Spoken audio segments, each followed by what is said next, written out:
a little bit about what your life has been like before, up till now. As a child, growing up in Hibbing, Minnesota, I'm an Iron Ranger. Doctors told my parents, put her in a steady institution. She won't mount to anything. My parents said, no, we're taking her home. When you think back to school in Hibbing, was it? It was hard. A hard experience? Yeah. I was called dumb, stupid, retarded. You're not going to mount to anything in the community. You don't belong in the community. That must have made it really hard to go to school. It did. What happened after 7th grade? I didn't go to school anymore. I stayed home, helped my mother with my younger brother, helped her raise him. And lived in your family home then? Oh, yes. For a long time, and then?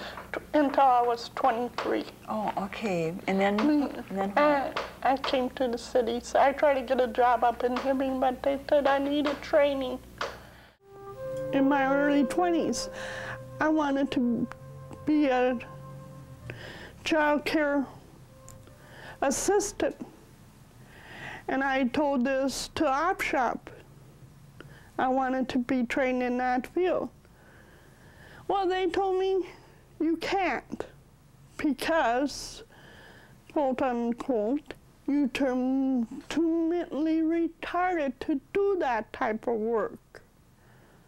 And you don't have no experience.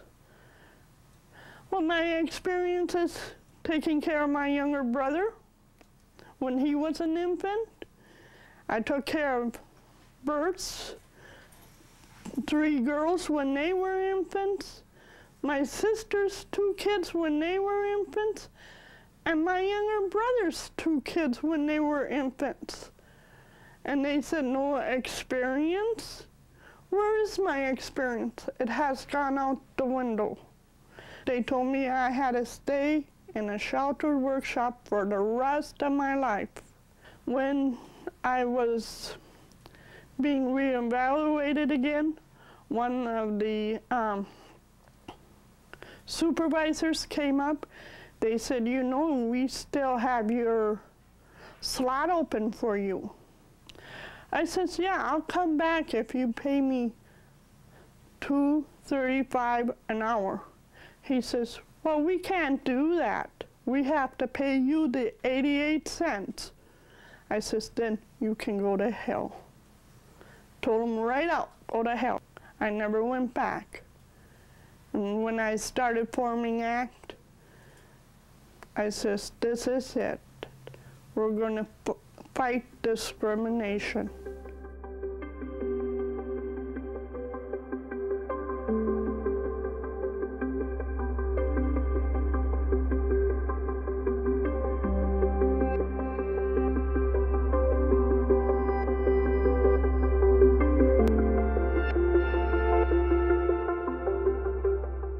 Minnesota had a workshop, E-I-E-I-O, and pay for work was mighty low, E-I-E-I-O, with a counselor here and my worker there, here a task, there a task, everywhere a task, Minnesota had a workshop, E-I-E-I-O.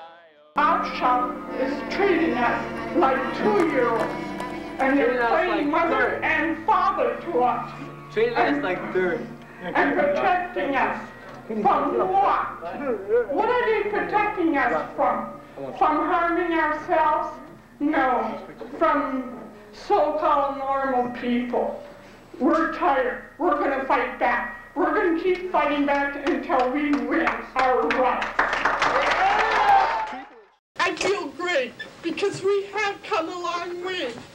From OpShop 7, we're 120 Shelter Work Coalition strong.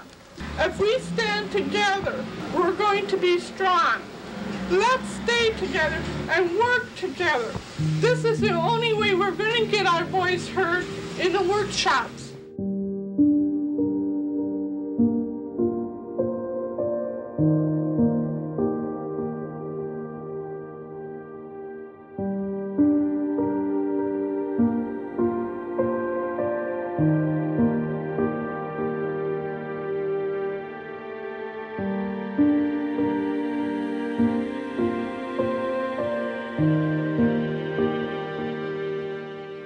Where did you live when you got here? Did you get an I was in apartment? a large group home. Okay. And your parents helped you find that, I assume? No, social worker and hippie. Ah, okay. Okay. And I didn't like it there either. In the group home? Right. Another frustrating experience. Was it? Why was it that way? Things were happening that I didn't like. Being abused. By Staff. staff? I had gone home, saw my folks, came back down on a Sunday evening.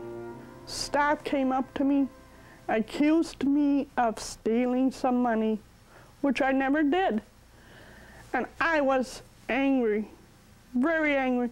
I said, "What do you mean by me stealing some money? I was 250 miles away. And my name was on the roster." She says, "I don't believe it." I says, "Here's my parents' phone number. Call them." "Oh, I don't need to. You've done it. We're going to punish you for this." She's locking me in a closet. This was during winter. And concrete floor to sleep on. I had no water, no food, not even a blanket or a pillow, and I could not go to the bathroom for 24 hours. And when we formed ACT, I got involved in writing the Rule 40. I said, this cannot go on any longer.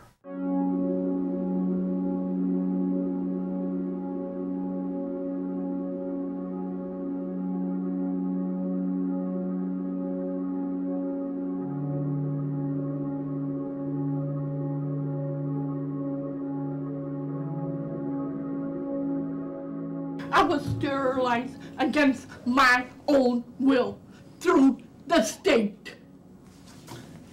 I can't have children. I'll never have children because of what the state did.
It's gonna take a lot of work, but I know we can do it.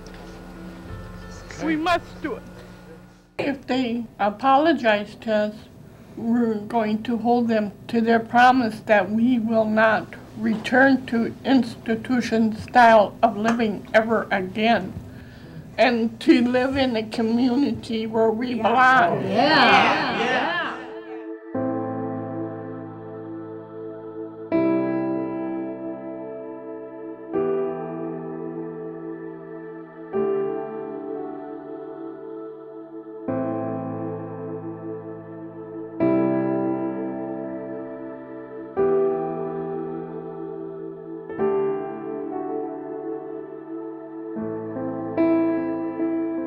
My brothers and sisters are people with disabilities, and I feel like I'm part of that group, that movement, And I'm going to see too that every person with a disability, I want to see too that their rights are protected.